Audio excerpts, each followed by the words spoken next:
Channel the computer school और computer architecture की next series में आज हम मेमोरी ट्रांसफ़र के बारे में डिस्कस कर रहे हैं कि मेमोरी ट्रांसफ़र क्या होता है। तो मेमोरी ट्रांसफ़र का मतलब यहाँ पे मेमोरी को एक जगह से दूसरी जगह पे नहीं शिफ्ट किया जा रहा है। इवन जो मेमोरी के अंदर कंटेंट होते हैं या जो डेटा होती है उस डेटा को एक लोकेशन से दूसरे लोकेशन में ट्रांसफ़र करना है, तो वो कहलाता है मेमोरी ट्रांसफ़र। ये जो मेमोरी के अंदर इंफॉर्मेशन है उसे ट्रांसफ़र करने के लिए बेसिकली टू मेथड्स होती हैं। या तो वो डेटा रजिस्टर से मेमोरी में ट्रांसफ़र किया जाता है या फिर मेमोरी से रजिस्टर में ट्रांसफ़र किया जाता है। तो इस तरीके से दो तरीके से मेमोरी ट्रांसफ़र कर सकते हैं और इसके दो ऑपरेशंस होते हैं। पहला होता है रीड ऑपरेशन। रीड ऑपरेशन में मेमोरी के अंदर जो भी इंफॉर्मेशन है उस इंफॉर्मेशन को रजिस्टर में ट्रांसफ़र करना है अगर, तो वो किसके थ्रू होता है? रीड ऑपरेशन के थ्रू होता है। जैसे ये एक एग्जांपल है, ये हमारी मेमोरी है और ये हमारे मेमोरी में जो नंबरिंग है ये होता है मेमोरी एड्रेस। और इन मेमोरी एड्रेस के अंदर यहाँ पे कुछ इंफॉर्मेशन है, कुछ डेटा रखा हुआ है। ये हमारा सीपीयू है। अगर हम मेमोरी से कोई डेटा रजिस्टर में ट्रांसफ़र कर रहे हैं, सीपीयू के अंदर बहुत सारे रजिस्टर्स होते हैं, ये ऑलरेडी हम डिस्कस कर चुके हैं। तो अगर कोई डेटा मेमोरी से सीपीयू में या मेमोरी से रजिस्टर में ट्रांसफ़र हो रहा है तो वो कहलाता है मेमोरी रीड ऑपरेशन। और इसको हम इस तरीके से लिखते हैं, कंटेंट फ्रॉम मेमोरी। मेमोरी का जो कंटेंट है वो सीपीयू रजिस्टर में ट्रांसफ़र हो रहा है। मेमोरी को कैपिटल एम से डिनोट करते हैं। ये मेमोरी है और ये मेमोरी का एड्रेस है और इस पर्टिकुलर एड्रेस से जो इस पर्टिकुलर एड्रेस में डेटा रखा हुआ होगा उस डेटा को ट्रांसफ़र किया जा रहा है रजिस्टर में। तो इस तरीके से हम इसको डिनोट करते हैं। ये जो एड्रेस है इस एड्रेस को स्पेसिफाई कैसे किया जाए, तो बेसिकली इसकी टू मेथड्स होती हैं। पहली मेथड तो होती है कि या तो ये जो एड्रेस है उस एड्रेस का हम डायरेक्ट नंबर लिख दें, जैसे ये नंबर दिया हुआ है 101 102 305, ये क्या है? ये मेमोरी एड्रेस है।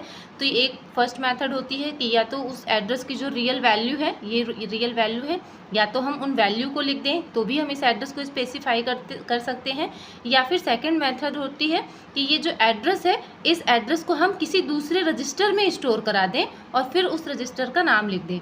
जैसे कि यहाँ पे 305 एड्रेस है, तो या तो हम डायरेक्ट ये फर्स्ट मेथड इसके थ्रू भी हम कर सकते हैं, ये 305 का कंटेंट जो है ये हम R1 में ट्रांसफ़र करते हैं, या फिर इस 305 को हम किसी दूसरे रजिस्टर में स्टोर कर दें और फिर उस एड्रेस का डेटा जो है वो दूसरे रजिस्टर में ट्रांसफ़र कर दें। तो ये मेथड्स होती हैं। तो ये बेसिकली टू मेथड्स होती हैं इस पर्टिकुलर एड्रेस को स्पेसिफाई करने के लिए। तो ओवरऑल रीड ऑपरेशन जिसमें कंटेंट जो है वो मेमोरी से CPU रजिस्टर में ट्रांसफ़र होता है वो कहलाता है रीड ऑपरेशन। सेकंड होता है राइट ऑपरेशन, जस्ट इसका अपोजिट, कि जो रजिस्टर में डेटा होता है उस रजिस्टर को मेमोरी में ट्रांसफ़र करना, ये किसके थ्रू होता है? राइट ऑपरेशन के थ्रू होता है। जैसे ये हमारा सीपीयू है, ये रजिस्टर्स हैं, ये हमारी मेमोरी है। तो सीपीयू से कोई भी डेटा अगर हम उस मेमोरी में ट्रांसफ़र कर रहे हैं तो वो किसके थ्रू होता है? राइट ऑपरेशन के थ्रू। और इसको हम इस तरीके से डिनोट कर सकते हैं कि ये R2 रजिस्टर का डेटा हम कहाँ ट्रांसफ़र कर रहे हैं? मेमोरी में। उस पर्टिकुलर मेमोरी का एड्रेस लिख सकते हैं या फिर उस एड्रेस को किसी दूसरे रजिस्टर में स्टोर करा सकते हैं। तो इस तरीके से हम राइट ऑपरेशन को भी परफॉर्म कर सकते हैं। तो ये होते हैं टू ऑपरेशंस मेमोरी ट्रांसफ़र में। पहला होता है रीड, दूसरा होता है राइट। रीड ऑपरेशन में डेटा जो है वो मेमोरी से रजिस्टर में ट्रांसफ़र होता है और दूसरा होता है राइट ऑपरेशन जिसमें जो डेटा है वो रजिस्टर से मेमोरी में ट्रांसफ़र होता है। ये एक क्वेश्चन है, इस क्वेश्चन को हम सॉल्व करेंगे तो हमारा ये कॉन्सेप्ट जो है ये ऑल क्लियर हो जाएगा। क्वेश्चन ये है, if the content of register R1 is 5, content of memory address 1000 is 20, then the content of register R2। यहाँ पे हमको content of register R2 का content find करना है। तो हम किस तरीके से कर सकते हैं? यहाँ पे ये दो इंस्ट्रक्शंस दिए हुए हैं, ये इंस्ट्रक्शन ये है फर्स्ट इंस्ट्रक्शन और ये है सेकेंड इंस्ट्रक्शन। तो क्वेश्चन के अकॉर्डिंग हम सॉल्व करेंगे। पहले R1 की वैल्यू क्या दी हुई है? 5। तो हम यहाँ पे पहला इंस्ट्रक्शन लिखेंगे, R1 की वैल्यू है 5, तो ये 5 + 1, तो ये नई वैल्यू R1 की क्या मिल गई हमें? 6। क्वेश्चन में लिखा है मेमोरी एड्रेस 1000, ये है हमारा मेमोरी एड्रेस और उस मेमोरी एड्रेस में हमारा जो डेटा है, ये जो कंटेंट है वो कितना है? 20। तो ये हमारा जो कंटेंट है ये क्या है? 20। अब हमें R2 फाइंड करना है या हमें इसका पूरा डेटा R2 में ट्रांसफ़र करना है। तो R1 की करंट वैल्यू क्या है? 6 मेमोरी एड्रेस 1000 में डेटा क्या रखा हुआ है 20, तो ये हो जाएगा 6 + 20 26। तो हमारे R2 में की वैल्यू जो है ये क्या हो जाएगी 26। ये हमारे R2 में कौन सा डेटा स्टोर होगा 26। तो आई होप आपको क्लियर होगा।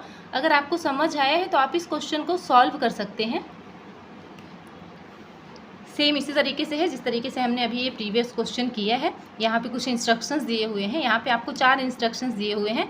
वैल्यू दी हुई है R1 की और एड्रेस दिया हुआ है। उसके अकॉर्डिंग आप ये चारों इंस्ट्रक्शंस परफॉर्म कर सकते हैं और उसके बाद आप R2 की हमें करंट वैल्यू कमेंट करके बता सकते हैं। तो आई होप आपको अगर क्लियर है मेमोरी ट्रांसफ़र, तो प्लीज़ हमारे वीडियो को लाइक कीजिए, शेयर कीजिए और हमारे चैनल को सब्सक्राइब ज़रूर कीजिए। Thank you.